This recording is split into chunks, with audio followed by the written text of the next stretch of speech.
And specifically, what the US diplomat was acknowledging here was that when Imran Khan visited Russia and met with Putin, he signed economic agreements in which Russia agreed to sell Pakistan wheat and oil at very low rates, below market value. So Russia clearly wanted to have much better relations with Pakistan, and this was in Pakistan's economic interest: cheap energy and cheap wheat.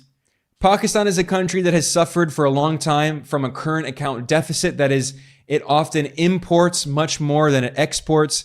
Pakistan imports a lot of things like food, energy, machine parts. And because of this chronic current account deficit, Pakistan has faced a lot of inflation. We're talking about inflation in the double digits. So Imran Khan was acting in the economic interests of his people by going to Russia and signing these economic agreements that would help minimize inflation in the country, reduce food prices, reduce energy prices. And when the price of energy is reduced, that tends to reduce other forms of consumer price inflation, because you need oil, obviously, to transport goods. And if oil prices rise, then the price of other goods tends to rise as well. So Pakistan was acting in its own economic interests, and the US is telling Imran Khan, no, you are not allowed to act in your own economic interests. You have to act in our economic interests. Pakistan is a US colony, according to Washington.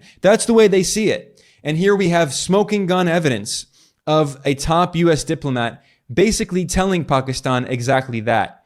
We in the West are allowed to have trips to Moscow in order to try to stop this war. But when the Pakistani elected prime minister goes to Moscow and signs trade deals with Russia, that is not allowed.